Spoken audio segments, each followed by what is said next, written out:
Ready for a peek into AI's future? I'm ready. Let's go. Awesome. Today we're diving into NVIDIA's latest and greatest, from AI that fits right in your pocket Ooh. to, get this, brain-computer interface. Straight out of sci-fi, right? No kidding. Buckle up, we've got a lot to unpack. So first off, NVIDIA is bringing serious AI power to mobile devices. Not just like simple stuff either. Nope. Think complex AI models right on your phone or tablet. It's a total game changer. Imagine editing, say, 4K video with AI doing all the fancy effects work. Or a personal assistant that actually gets you. Adapts to what you need, on the fly. And it's all happening right there, no cloud needed. Which means, hello, faster, way more personalized experiences. And probably a big win for privacy too, right? Absolutely, your data stays put. Huge in this day and age. Right. But hold on, NVIDIA's not stopping there. Oh, they're just getting started. They're building AI agents that can tackle some pretty intense tasks, all on their own. It's like having a whole team of, like, invisible experts just working away behind the scenes. Whoa, so these agents could, what, like optimize supply chains or something? Exactly. Or provide, like, super smooth customer service, even handle all that crazy financial modeling. Think about how much time that would free up. It's We're talking controlling devices with our minds now. brain-computer interface time. I know, right? Feels like we're stepping into a movie. It's getting real, though. NeuroX's just made a major breakthrough decoding spoken Chinese from brain signals. Wait, in real time? Real time. That's insane. The possibilities are just wow, especially for people with disabilities. Imagine controlling a wheelchair, or even just communicating, all just by thinking. We're talking about a whole new era of human-computer interaction. What seemed impossible is suddenly right there, almost within reach. This is just the beginning, though. Who knows what we'll be able to do as these interfaces get even more advanced. It's exciting and a little scary, all at the same time. For sure. But before we get lost in the future, let's switch gears a bit. Okay, where to? Let's talk about how AI itself is becoming more intelligent. Right, we've seen AI create art, write poems, even drive. Now researchers are developing ways for it to reason more like us humans. Hierarchical code and contrastive code, things like that. Like chain of thought. You got it. So instead of just spitting out an answer, it's actually thinking through the problem. Step by step, like we do. So picture this. An AI solves a math problem, but it also shows you every step it took to get there. Exactly. We're moving beyond that simple input-output stuff. This would be huge in areas where transparency is key. Absolutely. Imagine an AI doctor explaining their diagnosis in plain English. Or a financial advisor giving advice you can actually understand. No more black box, you know? Being able to understand why an AI makes a decision, that builds trust. Huge, right. This explainable AI, it's key to making sure this powerful tech is used the right way. But understanding how AI thinks is one thing, but what about the sheer power it needs to run? Good point. All this advancement takes some serious muscle, infrastructure-wise. NVIDIA's got to be tackling that somehow, right? Oh, absolutely. They've got this thing called the NVLink chip.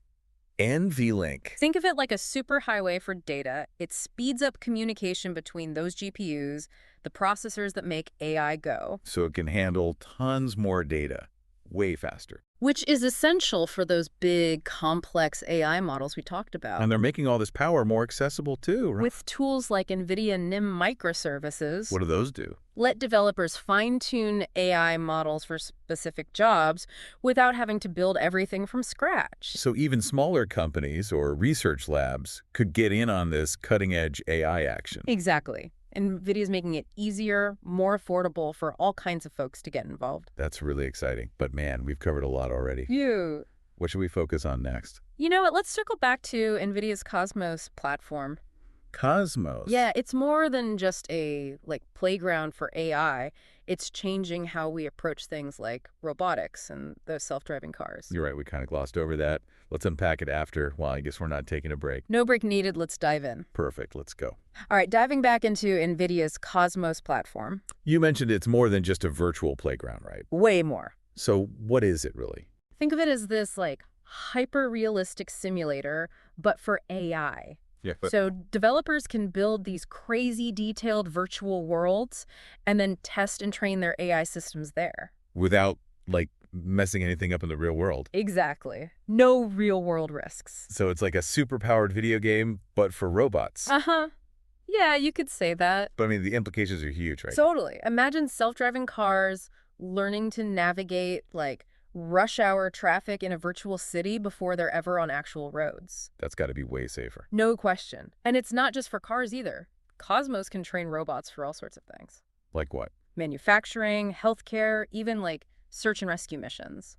So Cosmos is basically speeding up the development of, well, pretty much any AI application you can think of. It's removing a lot of those roadblocks that used to slow things down. This is cool stuff. Earlier, we talked about how explainable AI is key for building trust.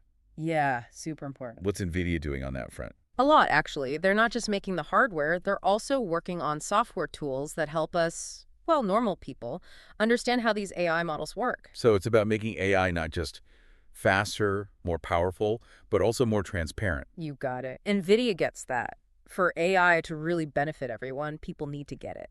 Trust it. Know how it ticks. Exactly. So how are they doing that? What are some of these tools? They're building tools that let developers visualize those AI models, see how they make decisions, even translate those decisions into plain English. So you don't just get an answer from the AI. You get to see its thought process. Right. Transparency is key, especially in areas like healthcare or finance, where the stakes are high. It also lets developers spot and fix any biases the AI might have, which is huge. Oh, that's a whole other can of worms. Ensuring AI is used fairly, ethically, that's a big one. Yeah, a lot of people are worried about that, right? That AI will just perpetuate all the biases we already have. It's a valid concern. AI learns from data, and if that data is biased, well, the AI will be too. So it's not enough to just have tons of data. It has to be the right kind of data. Absolutely. Representative, diverse. And researchers are working on that. Oh, yeah. There's a growing awareness that AI needs to be inclusive, equitable, all that.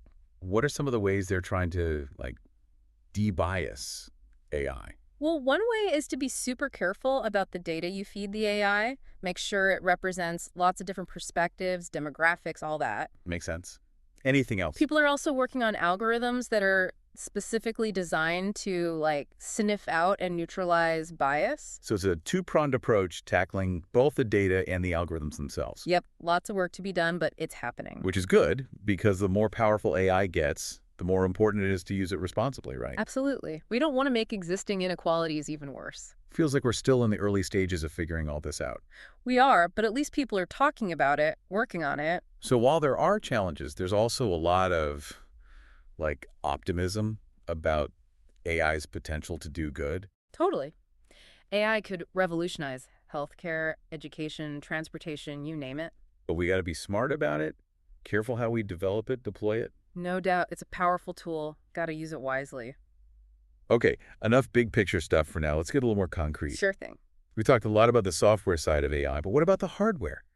All that processing power has got to come from somewhere. Oh, the hardware is just as important, if not more so. Right. Without it, AI is just an idea. Exactly. And the hardware's come a long way, baby. We've got specialized chips now, like GPUs, built just for AI. And NVIDIA's leading the charge there, right? Yeah.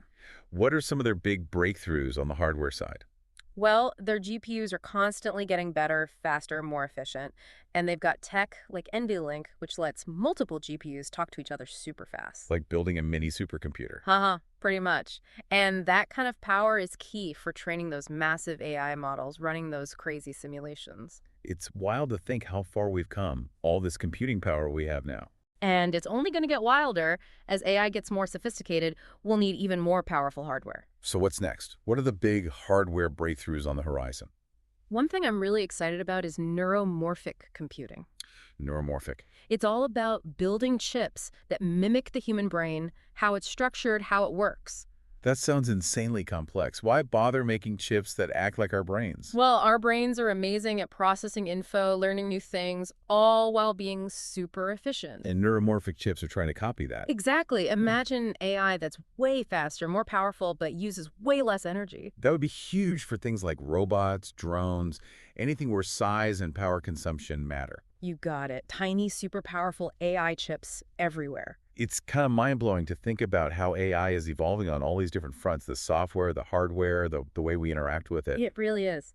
Where do I see all this going? It's hard to say for sure, but I think we're at the very beginning of something massive. Like AI will just become part of everyday life. Totally woven into everything we do. Exciting and a little scary, to be honest. Definitely both. If you want to keep up, I'd say be curious, stay informed, don't be afraid to tinker around. Good advice. AI is not slowing down anytime soon. Nope, it's a wild ride. We've covered a ton today, from mobile AI to brain-computer interfaces, AI that can explain itself, and the hardware that makes it all possible. Clearly, AI is bursting with potential. And challenges, but yeah, the potential is huge. Well, thanks for joining us on this deep dive into the world of AI. My pleasure. So, hardware time, right? Where's all this amazing AI processing power coming from? Yeah, it's easy to get caught up in the, software side of things, the algorithms and all that. But the hardware's got to keep up. It does. It's crucial. And it has come a long way. We're talking specialized chips now, like GPUs, built just for AI. NVIDIA is the big name there, right? What kind of advancements have they made? Well, their GPUs are like constantly evolving, getting more powerful, more efficient.